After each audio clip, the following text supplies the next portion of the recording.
bonjour à tous, j'espère que vous allez bien. Bienvenue sur une nouvelle vidéo de Nelly, les couleurs de nos vies, parentalité. Je vous avais promis une vidéo pour vous donner des idées de livres qui traitent de la parentalité et de l'autisme, notamment du trouble du comportement. Donc c'est parti.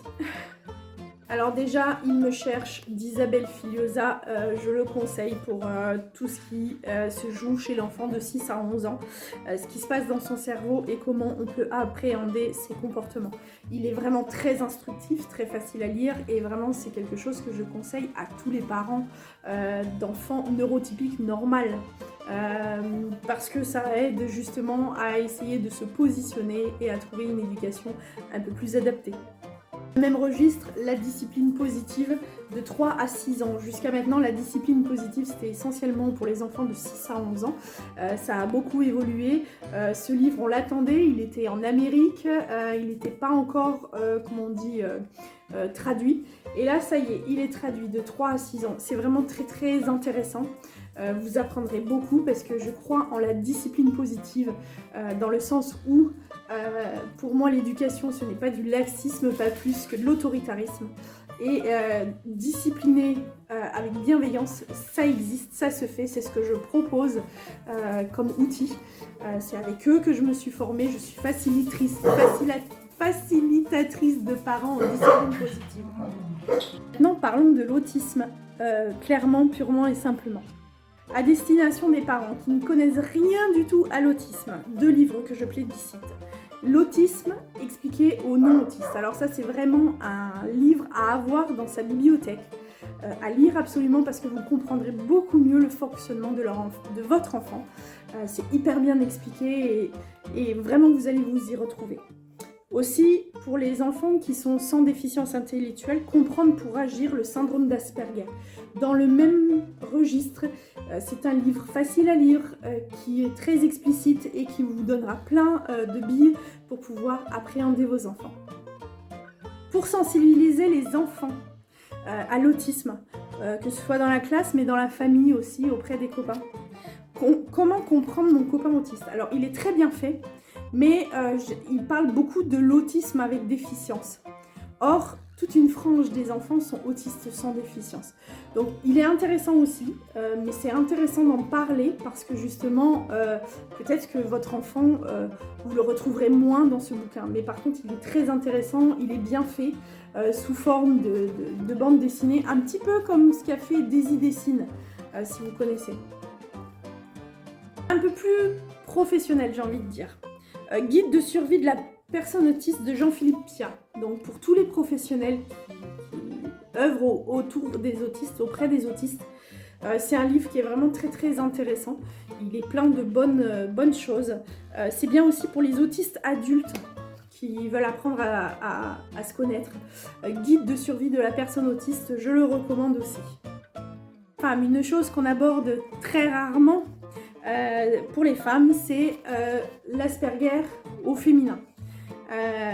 Quand on apprend qu'on est autiste sans déficience à l'âge adulte, c'est des fois difficile de se retrouver, surtout que les diagnostics sont beaucoup faits pour des hommes, des sujets masculins. Et ce livre est très intéressant parce que on s'y retrouve bien, nos problématiques de femmes. Et je le conseille, l'Asperger au féminin. Julie Dachaise, dans ta bulle, j'en avais déjà parlé dans une vidéo, mais je le redis, il est très intéressant, il est très chouette. Par contre, il faut avoir une certaine culture, parce que des fois, il y a des mots qui sont employés qui ne sont pas toujours simples à comprendre, donc si vous avez des difficultés à comprendre certains mots, c'est une femme très intelligente, donc je trouve que comment elle aborde les choses, il faut être un petit peu mentalement et intellectuellement cortiqué, j'ai envie de dire. Voilà. Donc c'est beaucoup plus difficile à lire, je trouve, que d'autres livres qui sont à destination de gens beaucoup plus simples. Mais n'empêche que j'aime beaucoup son témoignage. Ce qu'elle dit, ce qu'elle ressent, ce qu'elle fait. et ce qu'elle a fait de sa vie en tant qu'autiste, et je trouve que c'est très encourageant. Quand je parle de cortiquer, c'est vraiment pas péjoratif. On n'a pas tous le même niveau intellectuel. Et c'est comme ça, surtout dans l'autisme. Et il y a des lectures qu'on peut comprendre et d'autres qu'on comprend beaucoup plus difficilement. Si vous voulez un témoignage d'autiste intéressant, j'en avais déjà parlé, c'est celui de Paul Elkarat, qui est facile à lire, où tout le monde peut se projeter, tout le monde peut se reconnaître. Et donc n'hésitez pas à aller voir ce bouquin. Pour finir, je n'ai plus la couverture. Je suis à l'est de Joseph Chovanec. Alors Joseph Chovanec est très connu. C'est un des autistes les plus connus. C'est un autiste Asperger de haut niveau, parce que c'est pas qu'un simple Asperger. C'est un autiste qui est passionnant. Moi, je l'ai vu en conférence, il est passionnant quand il parle. Alors, ses livres sont des fois un peu durs à comprendre et à suivre. C'est pareil, il faut s'accrocher parfois. Moi, des fois, je décroche. Mais par contre, si vous n'arrivez pas à lire ses livres, allez voir ses conférences sur YouTube, parce qu'il est vraiment très, très, très passionnant, intéressant. Et moi, il me touche beaucoup. C'est un autiste qui me touche beaucoup. Donc voilà, je vous ai présenté tous les bouquins que j'ai dans ma bibliothèque. J'en ai d'autres, mais que j'avais déjà présentés. Et en fait, le but, c'est justement de ne pas seulement critiquer les bouquins qui vont pas bien, même si je suis en train d'en lire un actuellement sur un chat qui a fait beaucoup de bien à un enfant. Et je ferai un retour là-dessus. Mais n'hésitez pas à bouquiner si vous êtes parent, si vous êtes autiste vous-même, parce que forcément, ça va vous ouvrir plein de possibilités. Faites attention à ce que vous lisez, parce que comme je le disais précédemment, c'est très très important de ne pas se nourrir de fausses idées. Donc toutes ces lectures, vous pouvez y aller, elles sont top. Elles vous apporteront beaucoup et certaines même vous feront sourire.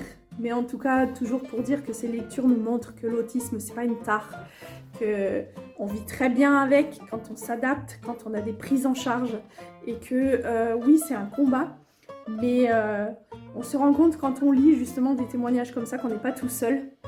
On se rend compte sur les réseaux qu'on n'est pas tout seul, et que l'idée, c'est de partager ensemble et d'avancer ensemble.